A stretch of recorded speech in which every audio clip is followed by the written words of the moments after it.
Palavra da Verdade, com Hernandes Dias Lopes. Eu peço que você abra sua Bíblia comigo no segundo livro dos Reis. Segundo livro dos Reis. Capítulo 6. Versos de 1 a 7. Segundo livro dos Reis, capítulo 6, versos de 1 a 7.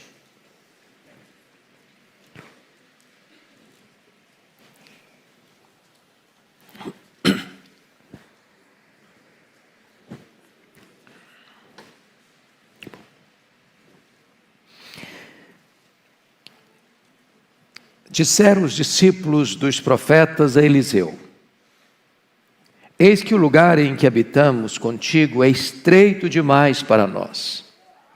Vamos, pois, até o Jordão. Tomemos de lá cada um de nós uma viga e construamos um lugar em que habitemos. Respondeu ele: ide. Disse um: serve-te de ires com os teus servos. Ele tornou: eu irei. E foi com eles. Chegados ao Jordão, cortaram madeira. Sucedeu que, enquanto um deles derrubava um tronco, o machado caiu na água. E ele gritou e disse: ai, meu senhor, porque era emprestado. Perguntou o homem de Deus: onde caiu? Mostrou-lhe ele o lugar. Então Eliseu cortou um pau e lançou-o ali e fez flutuar o ferro. E disse: levanta-o. Estendeu ele a mão e o tomou. Amados, eu gostaria de pensar com vocês sobre o tema como empreender e buscar o crescimento da obra de Deus. O tempo em que esse texto está registrado era um tempo de grande crise.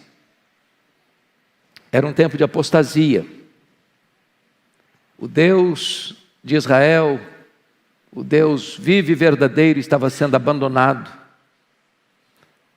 Os reis de Israel estavam trocando o Deus verdadeiro por deuses falsos e impondo à força da baioneta e da espada os cultos idólatras em Israel. Era uma época de perseguição religiosa. Na época de Elias, por exemplo, que precedeu Eliseu, os profetas estavam sendo procurados e assassinados pela ação do rei Acabe e de Jezabel, a ponto de Elias pensar que só ele havia sobrado, mas ninguém servia a Deus em toda a nação. Mas era também uma época de crise econômica, uma época de fome, de aperto, de escassez, de privações. Mas é nessa época também que tem líderes que não só andam com Deus, mas têm o cuidado de preparar e formar gente para andar com Deus. Não só são líderes, mas querem formar novos líderes. Gente que não se conforma com a crise, gente que não aceita passivamente a decretação da derrota. Gente que quer empreender em tempos difíceis. E à luz do segundo livro de Reis, dá-nos a ideia de que nós temos alguns seminários, algumas casas de profetas. Em Jericó, em Gilgal, no Jordão. E o contexto aqui é que havia uma escola de profetas. E de repente essa escola de profetas, diríamos hoje, esse seminário, onde pessoas eram formadas para pregar a palavra, para sair e anunciar as boas novas do Evangelho daquela época, a escola estava pequena. A escola estava estreita. Não cabia mais gente. E em vez de dizer às pessoas que procuravam: olha, não tem mais vaga, as vagas encerraram, não tem mais jeito, pode voltar, não cabe mais. Estamos dispensando agora, chegamos ao nosso limite. Eles tomam outra decisão, a decisão de ampliar a casa, a decisão de empreender, a decisão de crescer, a decisão de ter a visão do farol alto, de subir nos ombros dos gigantes, de não se conformar. E diz a Escritura que os professores desse curso eram Elias, que já tinha sido arrebatado aos céus, e Eliseu. A gente não tem ciência exatamente do currículo do seminário, de que matéria eles ensinavam.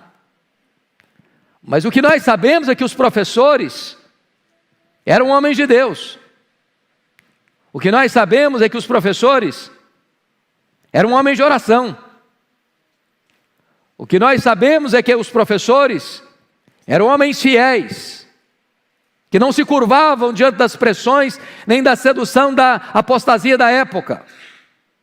O que nós sabemos é que os professores acreditavam no sobrenatural e experimentavam o sobrenatural de Deus no cotidiano da vida.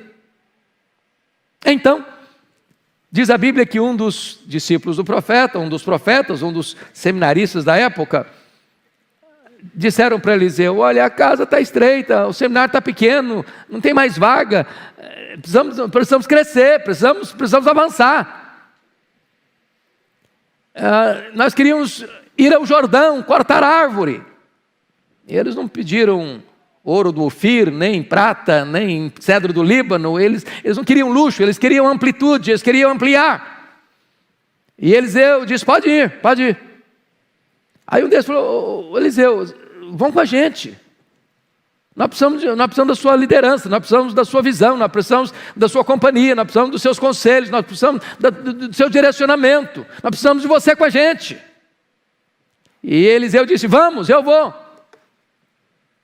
E cada um pegou o seu machado, e cada um começou a cortar a sua árvore, cada um fez a sua parte. E de repente um deles está cortando uma árvore, um tronco, e de repente o machado se desprendeu do cabo e foi para o fundo do rio. E o seminarista gritou: ai meu Senhor! Porque era emprestado. Gente, naquela época o seminarista já era duro. Pensa num povo duro, é seminarista. Na minha época de seminarista, eu não tinha dinheiro para pagar a passagem de ônibus para ir no centro da cidade, ia a pé, infeliz da vida. Parece que até hoje a situação é mais ou menos parecida. Acho que essa história nunca mudou. E o profeta pergunta: onde caiu? O Jordão não era um rio, e ainda hoje não é um rio de águas tão limpas. Você percebe antes lá o Naamã dizendo: não, lá na nossa terra tem rios muito melhores, esse rio barrento aí não está com nada não. Então pensa que caiu um machado num rio de águas barrentas, você não enxerga nada mesmo. E então diz a Bíblia que Eliseu derrubou um pau e milagrosamente o ferro do machado flutuou. E Eliseu disse para o seminarista assim: pega, continua o trabalho. Bom, amados irmãos, esse texto tem para nós algumas lições que eu gostaria de repartir com vocês. A primeira coisa que me impressiona aqui é que nós temos que ter sonho, desejo e propósito de crescer. A gente que está aqui em Pinheiros, essa é a conversa que a gente escuta todo dia, né? Todo culto. O desafio é constante, o desafio é diário. Então, o desafio é esse. Eu hoje estava chegando, e eu quero fazer um elogio público, eu já fiz isso algumas vezes, a junta diaconal dessa igreja. Me impressiona a maneira tão gentil, tão amorosa, tão dedicada que eles trabalham. E eu estava entrando, não conseguia entrar, agarrei no portão. A hora que o diácono viu que era eu, falou: deixa o carro, pastor, deixa aí, pode entrar, deixa comigo, eu boto o carro. Acho fantástico isso.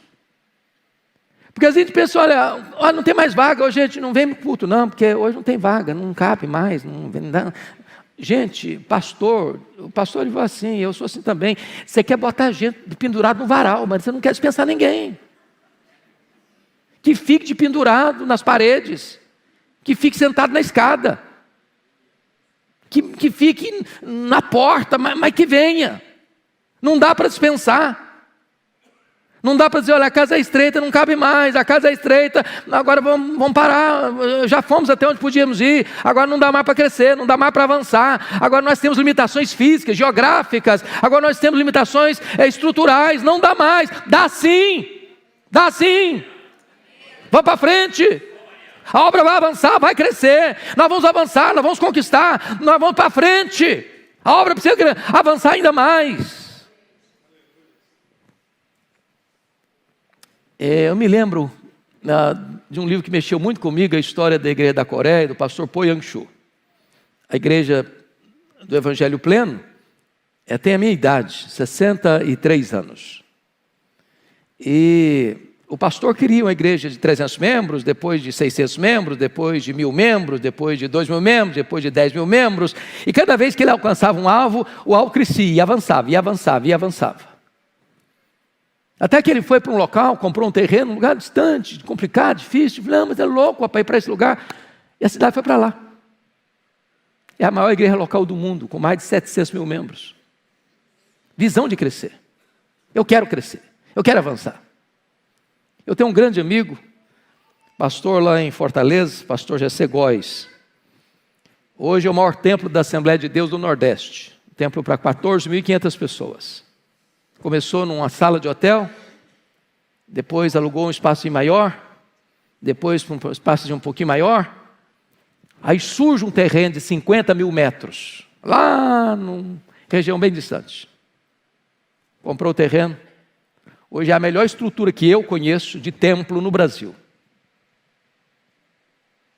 Visão para crescer. Nós queremos crescer. E eu louvo muito a Deus por estar aqui nesta igreja. Sob a liderança do pastor Arival, que Deus deu a ele a visão de crescimento, de expansão. E não é só crescimento aqui em Pinheiros, não é só crescimento aqui no Brasil, é crescimento fora das nossas fronteiras. A igreja não tem geografia definida. A nossa paróquia é o mundo, o nosso campo é o mundo. Então, eu gostaria de compartilhar com vocês alguns princípios nesse texto. Primeiro, tenha uma mentalidade empreendedora. Irmãos, eu não estou falando só para crente de igreja, eu estou falando para você, comerciante, você advogado, você engenheiro, você professor, você comerciante, você empresário, você industriário, você na sua área profissional. Não se acomode, não se conforme, não pare. Não estacione. Pense grande, pense maior. Se Deus está conosco, se Ele é o nosso parceiro, se nós cooperamos com Ele, Ele é o todo-poderoso Deus, Ele tudo pode, não há limite nele, então vamos para frente, vamos avançar, vamos empreender. Nós pertencemos à igreja do Deus vivo. E a Bíblia diz que Deus amou o mundo, de tal maneira. Então o mundo é a visão nossa, o mundo é o nosso alvo, o mundo é o nosso horizonte, o céu é o nosso limite. A Bíblia diz que Jesus morreu para comprar com seu sangue os que procedem de toda tribo, raça, povo, língua e nação. E então todas as etnias da terra são o nosso alvo. Nós não podemos nos limitar. Não, agora não tem mais vaga, não, agora não vamos mandar mais missionário, não, chegou o nosso limite, agora acabou. Não, vamos avançar, vamos crescer. A igreja precisa crescer. A igreja deve crescer. É projeto de Deus que ela cresça. É sentir o que Paulo sentiu. Se eu cheguei até esse limite, tem um outro limite a alcançar. Se eu já explorei esse território, eu vou olhar para frente, para além dos muros, para além das etnias, para além das nações, e vou alcançar outros horizontes. É ter o sentimento do pai do presbiterianismo, John Knox, que orava e chorava e dizia: dá-me a Escócia para Jesus, senão eu morro. É ter a visão de William Carey, de alargar o espaço da tenda e ir mais além, alcançando as nações. Se você pergunta: estamos satisfeitos com o que Deus tem feito em Pinheiros? Estamos, mas não conformados. Queremos mais, queremos muito mais, porque Deus tem mais para nós. A segunda verdade que esse texto nos ajuda a entender é que na busca desses alvos e sonhos, nós não podemos caminhar sem parceiros com a mesma visão e com o mesmo propósito. Tem gente que puxa para trás, tem gente que joga contra o patrimônio, tem gente que faz gol contra, tem gente que você faz uma força para lá e faz uma força para cá. E a gente precisa de parceiro, ninguém trabalha sozinho. Quem deu a ideia: vamos ampliar o seminário, vamos abrir mais vagas, vamos dizer que tem mais espaço aqui. Ele não saiu sozinho com o machado em punho, ele buscou mais gente, ele procurou parceiros, ele procurou trabalhadores. E sabe, irmãos, nós somos um time, nós somos um rebanho, nós somos uma família, nós somos uma igreja, nós somos um corpo. Para um corpo funcionar bem, é preciso que todos estejam unidos e olhando para o mesmo objetivo, para o mesmo propósito. A gente não pode drenar forças e energias com brigas internas, com lutas internas, com disputas internas, com interesses internos. Todos nós estamos debaixo da mesma batuta, com o mesmo propósito, caminhando na mesma direção, querendo a mesma coisa, a obra de Deus avançar. Pressão de parceiros que tem a mesma visão, que tem a mesma paixão, que olha a crise não como um tempo de parar e recuar e acovardar, mas olha a crise como um tempo de avançar e conquistar mais espaço.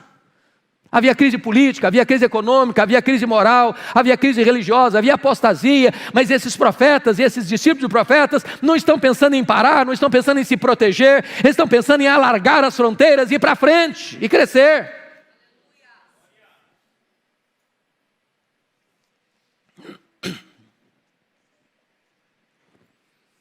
O que eu acho maravilhoso, e a gente tem sido motivo de oração de todos nós, é que haja um grande reavivamento nas casas de profetas. Não é verdade? Professores motivadores motivam seminaristas. Já pensou o que é ter o professor Elias e o professor Eliseu dando aula para você? Olha o fogo que esses caras botam no coração dos meninos. Eu não sei o que eles ensinavam. A Bíblia não diz o currículo. Mas a Bíblia diz um pouco da vida dos professores. Esses caras são homens de Deus. Esses caras falam e as coisas de Deus acontecem. Esses caras oram e o céu se move. Elias ora e o céu fecha. Elias ora e o céu abre. Elias ora e o azeite se multiplica. Elias ora e o menino ressuscita. Elias ora e a chuva desce. Esses homens são homens de experiência com Deus. Eliseu querendo porção dobrada do espírito de Elias. E agora o seminário fica pequeno. Porque quando Deus derrama um grande despertamento sobre a vida dos professores, tem já aluno querendo entrar na escola, quem é gente querendo entrar para o ministério, tem gente querendo abraçar a obra de Deus. Oh, amados irmãos, que Deus nos dê um grande reavivamento nos nossos seminários. Um grande reavivamento nos nossos seminários. Líderes motivados motivam outras pessoas. Mas eu quero trazer uma terceira lição nesse texto.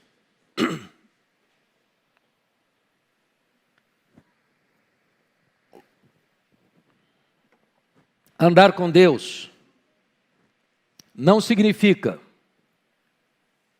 não enfrentar contratempo na vida. Eles estão fazendo a obra de Deus, estão querendo ampliar a casa de Deus, estão cortando madeira com o objetivo de ampliar a casa, e de repente o machado solta do cabo, vai para o fundo do rio.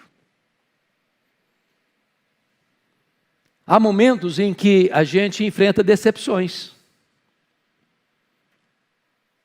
Ministério não é fácil. A obra de Deus não se faz sem luta, sem dor, sem lágrima, sem sacrifício. E é curioso que às vezes nós fazemos a obra de Deus, irmãos, não é com sobra de recursos, é com o milagre da providência. Uma das coisas que nós escutamos todo dia aqui, pastor Arival, é que a igreja não é banco de investimento. O capital da igreja é fé. Deus dá o maná do dia. O machado é emprestado. E naquela época, irmãos, a gente pensa hoje, é fácil, né, pensar no machado, hoje está tão fácil comprar essas coisas. Mas naquela época não era fácil, não. Não se tinha com tanta facilidade trabalhar o ferro. E talvez o seminarista que pegou o machado emprestado ia ter que trabalhar para pagar o machado. Ninguém ia querer dizer, não, olha, eu peguei emprestado, mas não vou devolver porque perdi. Até hoje, quando você pega alguma coisa emprestada, a pessoa que emprestou espera que você devolva. E devolva inteiro. Quem pega emprestado tem que ter responsabilidade de pagar. Agora note você que às vezes a gente tem decepções, tem hora que o machado vai embora. E o machado tem o corte, e sem fio e sem corte você não trabalha. Não se derruba uma árvore com o cabo do machado.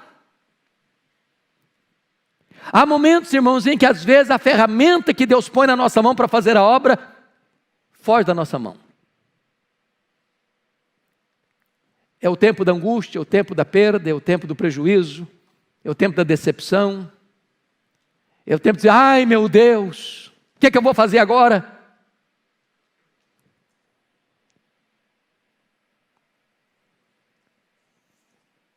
Agora deixa eu lhe dizer algo, as dificuldades não são o fim da sua história. Não são o fim da sua história. Talvez hoje você está aqui, você é um obreiro de Deus, você é um servo de Deus, uma serva de Deus, talvez seu machado já caiu num poço d'água escura. E talvez você está aqui hoje, meu Deus, a minha vida perdeu por completo a capacidade de produzir. Eu não consigo fazer mais nada, o que eu faço não tem poder, o que eu faço não consigo mais nada, eu só estou com o cabo na mão, o machado já foi embora. Talvez você está até tentando fazer a obra de Deus com o cabo do machado. Mas eu quero dizer que as suas crises não são o fim da sua história. Se você está vivendo um momento de crise agora, o Deus que está aqui é o Deus da restauração, é o Deus que vai animar você, é o Deus que vai dar experiências a você, é o Deus que vai fazer um milagre, pode fazer um milagre para levantar você, para que a obra continue.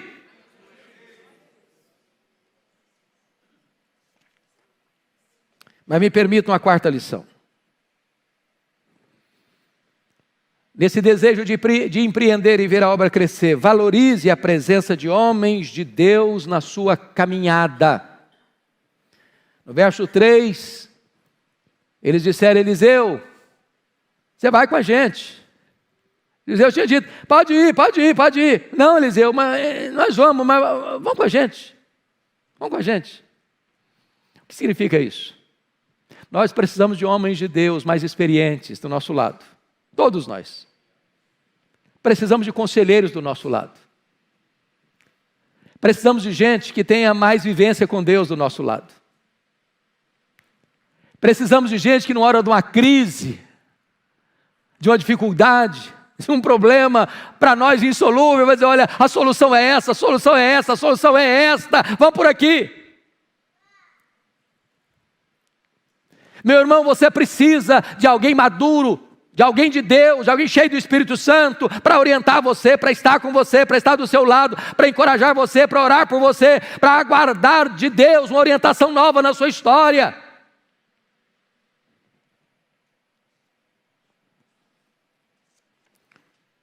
Isso mostra para nós que o líder vai na frente. O líder abre caminho. O líder não é aquele que diz vai. O líder aqui diz vamos. Vamos. O líder não está lá confortavelmente instalado numa sala do seminário.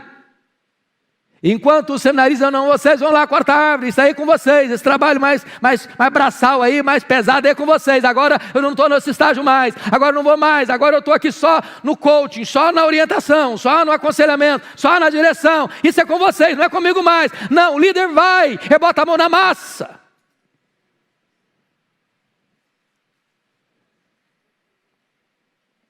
Mas para concluir, quinta e última lição. Se nós queremos empreender e ver a obra de Deus avançar, nós precisamos acreditar no Deus das ações inexplicáveis.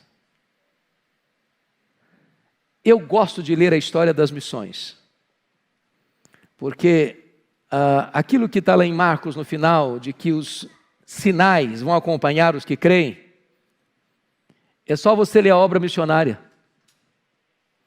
Quando o missionário chega num lugar, o terreno é complicado, o ateísmo, a apostasia, a perseguição, as lutas, os recursos são poucos, as dificuldades são muitas. Via de regra, Deus faz um milagre para mostrar que eu sou Deus, eu tenho controle, eu tenho domínio. Leia a história das missões, você verá isso. Leia a história dos avivamentos, você verá isso. Irmãos, quando nós chegamos ao nosso limite, nós não chegamos ao nosso limite porque o poder de Deus está à nossa disposição. Quando o mundo diz assim, acabou, para Deus não acabou. Quando a ciência diz não tem mais jeito, diz Deus tem jeito. Quando os homens dão um decreto, diz agora acabou, não tem mais chance, Deus diz não, a história continua. O machado flutuou, e ferro não flutua, varão. Derrubou um pau não tem imã. Não foi aquele pau que jogado no Rio Jordão que fez o machado flutuar, não. Foi a mão do Deus Todo-Poderoso.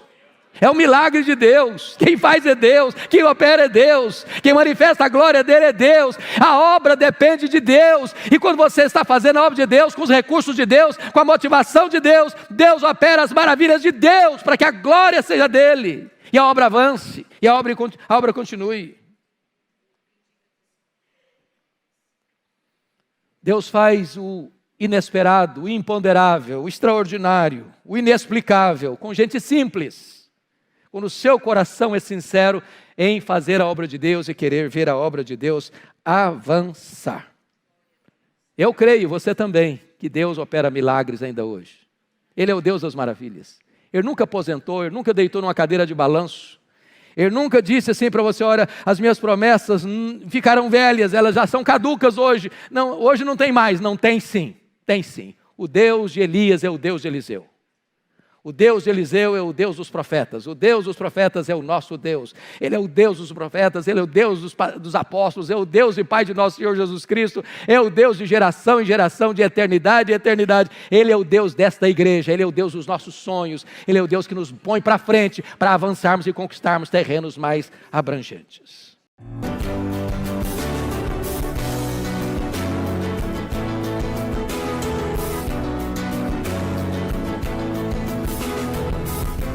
Palavra da Verdade, com Hernandes Dias Lopes.